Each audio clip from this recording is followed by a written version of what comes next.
Good morning మా బాగున్నారా? Okay, ముఖ్యంగా 10th క్లాస్ విద్యార్థులకు మరి అకాడమిక్ ఇయర్ ఈ పాటికే ఫైనల్ ఎగ్జామ్స్ అనేటువంటివి అయిపోయి ఉండాలి. బట్ ఎలక్షన్స్ నేపథ్యం అయితేనేమి, మరి కరోనా నేపథ్యంలో మరి మన ఎగ్జామ్స్ అనేటువంటివి రోజు రోజుకు పోస్ట్ పోన్ అయితే వస్తా ఉన్నాయి. మరి నిన్న ఈ రోజు వచ్చినటువంటి న్యూస్ ఏంటంటే మరి మన 10th క్లాస్ ఎగ్జామ్స్ జూలైలో నిర్వహించబోతున్నారని చెప్పేసి రావడం జరిగింది. మరి ఆ తరుణంలో మరి విద్యార్థులు చాలా రోజుల నుంచి కూడా మరి అకాడమిక్ ఇయర్ మొత్తం కూడా మనం క్లాస్ పాఠ్యాంశాలు చెప్పినటువంటి తరగతి గదుల్లో చెప్పినటువంటి కాన్సెప్ట్లు విన్నారు. అట్ ది సేమ్ టైం మరి మనకు మార్చి 19వ తారీఖు నుంచి వచ్చినటువంటి హాలిడేస్ తర్వాత మరి ఆంధ్రప్రదేశ్ గవర్నమెంట్ ఏర్పాటు చేసినటువంటి ఆన్లైన్ లెసన్స్ అనేటువంటి కూడా మీరు వింటా ఉన్నారు. మరి వాటితో పాటు మేము వాట్సాప్ లో పెట్టినటువంటి క్వశ్చన్ పేపర్స్ ను కూడా మీరు ప్రాక్టీస్ చేస్తా ఉన్నారు. మరి వాటన్నింటికి తో పాటుగా మరి ఇంకొంచెం ముందుకెళ్లి మరి ముఖ్యంగా మన 10th క్లాస్ మ్యాథమెటిక్స్ కు సంబంధించి మన విద్యార్థుల కోసం మరి ఆ concepts, main concepts paper 1 paper 2 concepts ఏ విధంగా ఉంటాయి, మరి ఆ కాన్సెప్ట్స్ ని మనం ఏ విధంగా ఈజీగా నేర్చుకోవాలి అనేటువంటి దానికోసం ఒకసారి మనం డిస్కస్ చేసుకుందాం. మొట్టమొదటిసారిగా 10th క్లాస్ ఎగ్జామ్స్ కి సంబంధించి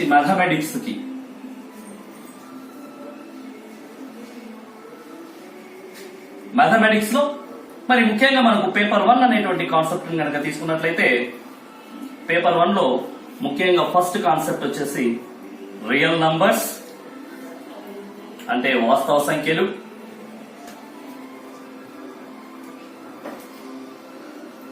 సెకండ్ కాన్సెప్ట్ వచ్చేసి సెట్స్ అంటే సమితులు. థర్డ్ కాన్సెప్ట్ వచ్చేసి పాలినామియల్స్ అంటే బహుపదులు. ఫోర్త్ కాన్సెప్ట్ వచ్చేసి linear equations in 2 variables, pair of linear equations in 2 variables, రెండు చలరాశులలో రేఖీయ సమీకరణాల జతలు. అదేవిధంగా ఫిఫ్త్ చాప్టర్ వచ్చేసి క్వాడ్రాటిక్ ఈక్వేషన్స్, వర్గ సమీకరణాలు. సిక్స్త్ కాన్సెప్ట్ వచ్చేసి ప్రోగ్రెషన్స్, ఇది వచ్చేసి శ్రేణులు. మరి లాస్ట్ కాన్సెప్ట్ వచ్చేసి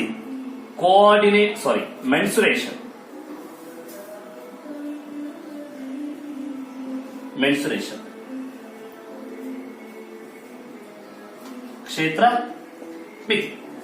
ముఖ్యంగా ఈ 7 కాన్సెప్ట్లు కూడా మనకి 10th క్లాస్ పేపర్ 1 లో వచ్చేటువంటి కాన్సెప్ట్స్. మరి ఈ పేపర్ 1 లో మనము ఈజీగా దాదాపుగా మనము పేపర్ 1 50 మార్కులకు ఇప్పుడు చాయిస్ అనేటువంటి మనకి 1 మార్కులో గానీ, హాఫ్ మార్క్ లో గానీ, 2 మార్క్స్ లో గానీ ఎటువంటి చాయిస్ అనేటువంటిది లేదు. బట్ 4 మార్క్స్ క్వశ్చన్స్ లో మాత్రమే మనకు ఇంటర్నల్ చాయిస్ అనేటువంటిది ఉంది. మరి ఈ తరుణంలో మరి ఈ కాన్సెప్ట్స్ మనం ఏ విధంగా ఫాలో అయితే మనం 50 out of 50 but A1 grade అనేటువంటి సంపాదించాలంటే, మరి అదే విధంగా అట్లీస్ట్ మనం 20 మార్క్స్ తెచ్చుకోవాలంటే కూడా మనం ఏ టైప్ ఆఫ్ కాన్సెప్ట్స్ ముందుగా మనం నేర్చుకోవాలి, వాటిని ఏ విధంగా నేర్చుకోవాలనేటువంటి దానికోసం మనము ఫింగర్ టిప్స్ మీద కాన్సెప్ట్స్ ని ఎలా నేర్చుకోవాలనేటువంటి దాని మీద ఈ రోజు మనం very first concept real numbers అనేటువంటి కాన్సెప్ట్ ను మనం డిస్కస్ చేసుకుందాం ముందుగా. ఓకే, టోటల్ గా మనకి 7 చాప్టర్స్ అనేటువంటివి పేపర్ 1 కు సంబంధించి వస్తాయి. మరి నెక్స్ట్ క్లాస్ లో మనం పేపర్ 2 కు సంబంధించినటువంటి కాన్సెప్ట్ కూడా ఒకసారి డిస్కస్ చేసుకుందాం. మనం ముఖ్యంగా ఈ రోజు కాన్సెప్ట్ రియల్ నంబర్స్ అనేటువంటి కాన్సెప్ట్ మనం డిస్కస్ చేసుకుందాం.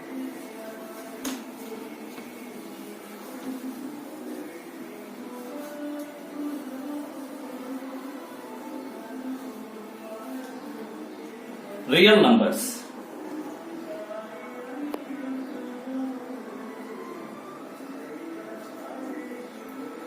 మరి ఈ రియల్ నంబర్స్ వాస్తవ సంఖ్యలో అనేటువంటి కాన్సెప్ట్ కనుక మనం తీసుకున్నట్లయితే మరి ముఖ్యంగా మనకి 4 మార్క్స్ క్వశ్చన్స్ లో మస్ట్ అండ్ షుడ్ ఈ రియల్ నంబర్స్ అనేటువంటి కాన్సెప్ట్ నుంచి రావడానికి ఎక్కువ ఛాన్సెస్ అయితే ఉన్నాయి.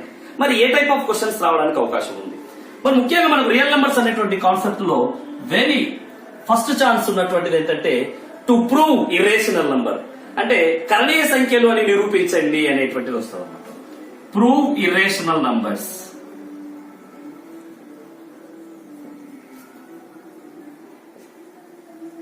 అనేటువంటి కాన్సెప్ట్.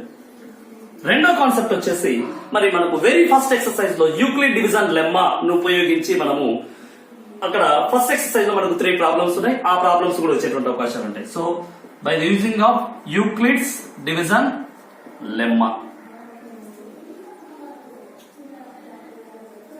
మరి అదేవిధంగా రియల్ నంబర్స్ సంబంధించి ఈ 2 కాన్సెప్ట్స్ వస్తే వాటిలో లాగరిథమ్స్ అనేటువంటిది ఇంటర్నల్ గా ఉంది.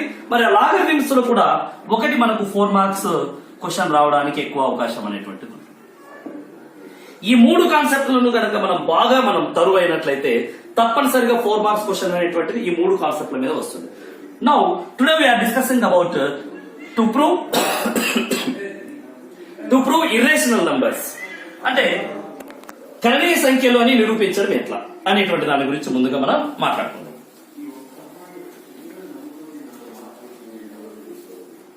ఫస్ట్ ఆఫ్ ఆల్ కరణీయ సంఖ్యలను నిరూపించడానికి తప్పనిసరిగా మనకు రాబోయే కాలంలో ఏపీఆర్జేసీ మరియు పాలిసెట్ అనేటువంటి ఏపీఆర్జేసీ మరియు పాలిసెట్ టైప్ ఆఫ్ ఎగ్జామినేషన్స్ లో తప్పనిసరిగా వచ్చేటువంటి బిట్ అవుతుంది. ఏంటా బిట్ అంటే ఇర్రేషనల్ నంబర్లను ప్రూవ్ చేయడానికి ఉపయోగించేటువంటి పద్ధతి ఏది అనేటువంటి ఒక కాన్సెప్ట్ అడగడానికి ఎక్కువ ఛాన్సెస్ ఉన్నాయి. సో ఆ పద్ధతి ఏంటయ్యా అంటే కాంట్రడిక్షన్ బై ద ప్రూఫ్, విరుద్ధత ద్వారా నిరూపణ. కాంట్రడిక్షన్ బై ద ప్రూఫ్, విరుద్ధత ద్వారా నిరూపణ. అసలు విరుద్ధత ద్వారా నిరూపణ అంటే ఏంటి అనేది ఒకసారి మనం డిస్కస్ చేసుకుందాం. విరుద్ధత ద్వారా నిరూపణ అనేటువంటిది ఏంటంటే ఫర్ ఎగ్జాంపుల్ దీనికి ఒక చిన్న ఎగ్జాంపుల్ అనేటువంటి విరుద్ధత ద్వారా నిరూపణ అంటే ఏంటంటే ముందుగా మన ఏరియాలో సపోజ్ ఏదైనా ఒక చిన్న దొంగతనం జరిగిందని, మరి ఒక చిన్న దొంగతనం జరిగింది అన్నప్పుడు మరి అక్కడ వచ్చినటువంటి పోలీసు వాళ్ళు అయితేనేమి అక్కడ ఉన్నటువంటి నైబర్స్ అయితేనేమి అందరూ కూడా వచ్చి అక్కడికి గుమ్మకిడు ఉంటారు. సో అక్కడ ఫస్ట్ పోలీస్ ఇంటరాగేషన్ అనేటువంటిది ఎలా స్టార్ట్ అవుతుందంటే ఇక్కడ ఎవరెవరైతే అనుమానాస్పదంగా ఉన్నారు అనేటువంటిది అంతా కూడా వాళ్ళు అబ్జర్వ్ చేయడం జరుగుతుంది. ఆ అబ్జర్వ్ చేసిన తర్వాత వాళ్ళు ఎవరైతే దొంగ అనేటువంటిది వాళ్ళకు ఆ మైండ్ లో ఉంటుందో సో ఆ పర్సన్ కి అనుమానం రాకుండానే సో వీళ్ళు కాదు అనేటువంటి దిశగా వాళ్ళని పక్కన పెట్టేస్తారు. ఆ విధంగా పక్కన పెట్టి వాళ్ళని ఓవర్లుక్ చేసినప్పుడు they are feeling very happy. So మా మీద డౌట్ రాలేదు అనేటువంటిది బాగా హ్యాపీగా ఫీల్ అవుతారు. సో హ్యాపీగా ఫీల్ అయిపోయి వాళ్ళు రిలాక్స్ అయినటువంటి తరుణంలో ఈ పోలీస్ ఇంటరాగేషన్ అనేటువంటిది నిదానంగా చేసుకుంటూ వచ్చేసి ఫైనల్ గా పాయింట్ బ్లాక్ లో గన్ పెట్టేసి యు ఆర్ ద క్రిమినల్ అని చెప్పేసి నువ్వే దొంగ అనేటువంటి చెప్పేసి పట్టుకోవడం జరుగుతుంది. అంటే సో దీనివల్ల అర్థం ఏంట్రా అంటే ఫస్ట్ నువ్వు దొంగ కాదు అనేటువంటిది చెప్పి తర్వాత నువ్వే దొంగ అనేటువంటిది నిరూపించే పద్ధతి అన్నమాట. దాన్నే మనం కాంట్రడిక్షన్ బై ద ప్రూఫ్, విరుద్ధత ద్వారా. విరుద్ధత అంటే నువ్వు కాదు, నీ సంబంధమే లేదు అని చెప్పేసి మళ్ళీ తర్వాత దాన్ని ఆ ప్రూఫ్ అనేటువంటిది చేసుకుంటూ వచ్చేసిన తర్వాత సో నేను చెప్పినటువంటి ఫస్ట్ లో నేను చెప్పాను నువ్వు దొంగ అని, నువ్వు దొంగ కాదు అని చెప్పాను, నేను దొంగ కాదు అని చెప్పింది తప్పు, నువ్వే దొంగ అనేటువంటి దిశగా మరి పోలీస్ ఇంట్రాగేషన్ అనేటువంటి జరుగుతుంది. మరి ఆ పద్ధతిని ఏమంటామంటే మనం కాంట్రడిక్షన్ బై ద ప్రూఫ్ అని అంటాం అనమాట. కాంట్రడిక్షన్ బై ద ప్రూఫ్ అని అంటాం అనమాట. ఓకే, మరి ఈ కాంట్రడిక్షన్ బై ద ప్రూఫ్ అనేటువంటి మెథడ్ లో ఒక చిన్న ఎగ్జాంపుల్ తీసుకొని మనము 2-3 రకాల క్వశ్చన్స్ కి ఏ రకంగా మనం ఆన్సర్ చేయొచ్చు అనేటువంటి దాని గురించి ఒకసారి మనం డిస్కస్ చేస్తాం. ముఖ్యంగా మనకు √2 కరణీయ సంఖ్య నిరూపించండి. టు ప్రూవ్ ఇర్రేషనల్ నంబర్స్ √2, √3, √5, √7 అనేటువంటి ఇస్తాం. సో మనము రెగ్యులర్ కేసెస్ లో √2 అనేటువంటి చాలా రెగ్యులర్ గా చేస్తూ ఉంటాం. But discussing about √7 is an irrational number. So prove that √7 is an irrational number. అంటే √7 ను కరణీయ సంఖ్య అని నిరూపించుము అనేటువంటి పాయింట్. నౌ ఈ కాన్సెప్ట్ లో భాగంగా ముందుగా మనం ఏం చేస్తామంటే కాంట్రడిక్షన్ బై ద ప్రూఫ్ అని చెప్పాను కదా ఇందాక. మరి √7 ఇర్రేషనల్ నంబర్ అని ప్రూవ్ చేయడానికి బదులుగా మనం ఫస్ట్ ఆఫ్ ఆల్ ఏం చేస్తామంటే √7 అనేది అసలు ఇర్రేషనలే కాదు అనేటువంటి దిశగా మనము ఆలోచన చేస్తాం. అంటే √7 ఇర్రేషనల్ కాదు అంటే ఏమైంటుంది, రేషనల్ అయి ఉంటుంది. అలాగే let's √7 is a rational number. ఏమనుకుంటున్నాం ఇక్కడ మనము అకరణీయ సంఖ్య అని అనుకుంటున్నాం. మరి అకరణీయ సంఖ్య అన్నప్పుడు అప్పుడు √7 నుంచి ఇక్కడ అకరణీయ సంఖ్య ఏ రూపంలో ఉంటాయి? ఎస్, a by b రూపంలో ఉంటాయి. Where a, b are coprime numbers. A comma బిలు వచ్చేసి ఇక్కడ కోప్రైమ్ నెంబర్స్ అని అనుకున్నాం. నౌ ఇప్పుడు root 7 is equal to A by b అనేటువంటిది అయినప్పుడు సింపుల్ గా మనం ఏం చేస్తున్నామా అంటే ఈ బి న్యూతలు తీసుకుని ఉంటాం. So B is equal to A by root 7 squaring on both sides, squaring on ఇరువైపులా వర్గం అనేటువంటి చేస్తాము. ఇరువైపులా వర్గం చేస్తే ఏమైపోతుంది అంటే now B square is equal to A by root 7 whole square అనేటువంటిది. అదైన తర్వాత implies B square is equal to A square by root 7 whole square. అంటే ఇక్కడ A by root 7 whole square అనేటువంటి దానికి ఆ బై అనేటువంటి అంటే ఏ by b whole to the power of m, a to the power of m by b to the power of m అనేటువంటి concept ను base చేసుకుని మనము a square by root 7 whole square అని రాసుకున్నాము. ఇక్కడ స్క్వేర్ కి రూట్ కి cancel చేసుకుంటే now that implies B square is equal to A square by 7 అనేటువంటిది. Now B square is equal to A square by 7. Now a square by 7 means 7 is the factor of a square. So that means a square is divisible by 7. Then a is also divisible by 7 అనేటువంటి concept పెట్టుకొని దీన్ని first one అని అనుకుంది.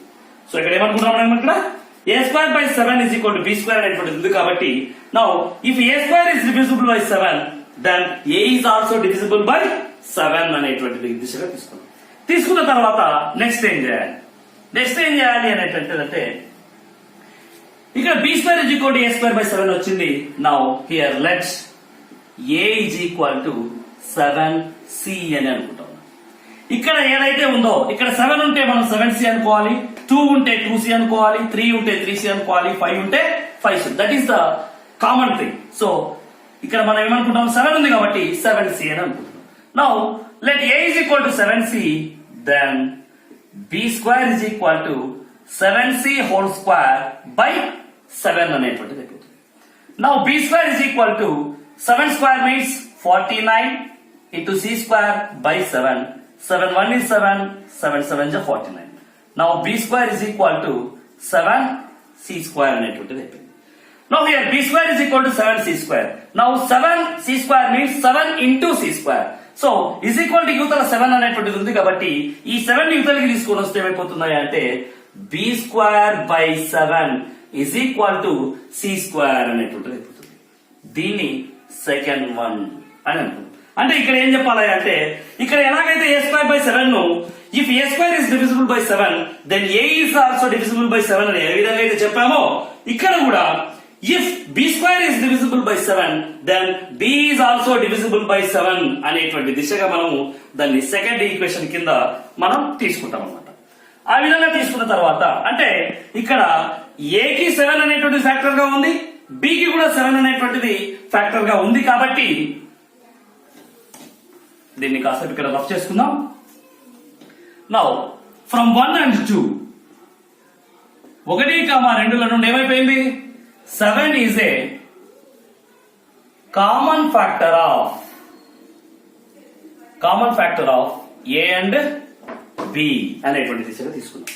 But మనం very first thing ఏమనుకున్నాం ఇక్కడ root 7 is equal to A by B అనుకున్నప్పుడు A comma B are coprime numbers అని అనుకున్నాం. అంటే coprime numbers means only one is the common factor of a and b, but here from 1 into 7 is a common factor of a and b అన్నాడు. So is it possible? ఇక్కడైతే coprime numbers అన్నావు, మరి ఇక్కడ వచ్చేసి 7 is a common factor a and b అంటున్నావు కాబట్టి so it is impossible. So it is impossible. What is impossible? Now ఇక్కడేమో coprime numbers అని చెప్తున్నాము, ఇక్కడేమో 7 is a common factor అంటున్నాం కాబట్టి 7 అనేది కామన్ ఫ్యాక్టర్ గా ఉండదు. ఎప్పుడు a by b అనేటువంటిది మనం రేషనల్ నంబర్ అనుకున్నప్పుడు సో వాటికి 7 అనేటువంటిది కామన్ ఫ్యాక్టర్ గా ఉండే అర్హత అనేటువంటిది ఉండదు. అందుకే మనం it is impossible. So by the contradiction of the proof ఇక్కడ చెప్తా ఉన్నాం, by the contradiction of the proof root 7 is an irrational number అనేటువంటి hence it is proved. ఈ విధంగా మనము √7 ను కరణీయ సంఖ్య అని నిరూపించేది ఈ విధంగా మనం చేసుకోవచ్చు. సో ఈ విధంగా మనము √2 చేసుకోవచ్చు, √3, √5, √7 whatever it is నంబర్ ను మనము కరణీయ సంఖ్య నిరూపించడానికి ఈ ప్రాసెస్ అనేటువంటిది ఉపయోగిస్తాం. It is very impossible for 4 marks. So దీన్ని బేస్ చేసుకుని మనం సెకండ్ కేసుకి ఎట్లా వెళ్తాం అనేటువంటిది ఒకసారి డిస్కస్ చేసుకుందాం. Okay children,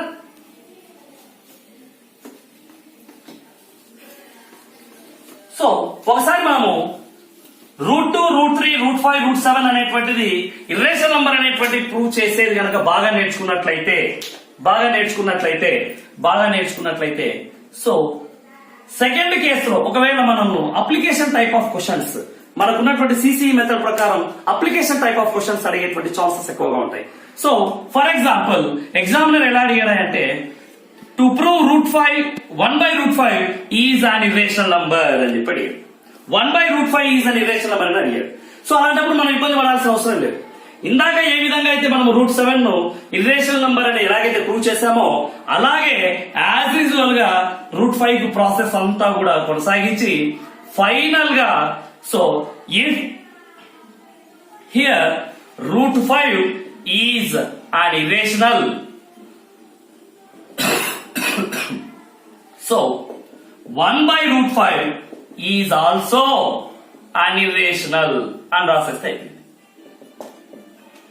whatever it is 1/√5 1/√2 1/√3 1/√7 whatever 1/√6 also ఏ దాన్నైనా కానీ మనము ఈ విధంగా సింపుల్ గా అంతా ఒకటే ప్రాబ్లమే చేస్తాం. సింపుల్ గా here √5 is an irrational number so 1/√5 is also an irrational number అని చెప్పేసాం. అలా కాకుండా ఇంకొన్ని కేసెస్ ఉన్నాయి. సో సెకండ్ కేసు అనేది మనం నేర్చుకోకుండానే for example 5 - √3 is an irrational అని ప్రూవ్ చేయండి అని అడిగాడు. సో ఈ కేసులో కూడా మనం సింపుల్ గా వేరే మెథడ్ పోకుండా సింపుల్ గా ఈ √3 ని ఇర్రేషనల్ నంబర్ అని ప్రూవ్ చేసే మెథడ్ అంతా రాయడం ఫైనల్ గా so here √3 is an irrational so 5 - √3 is also an irrational అని అయినా రాసేయచ్చు. వాటికి కంప్లీటెడ్. సో అలాగే ఇలా మనకు 1/, అని అడిగినా 5- అని అడిగినా ఫర్ ఎగ్జాంపుల్ 7 + √2 ను అడిగినా కూడా మనము √2 ను ఇర్రేషనల్ నంబర్ అని ప్రూవ్ చేసి ఫైనల్ గా here √2 is an irrational number then 7 + √2 is also an irrational number అని ప్రూవ్ చేయొచ్చు.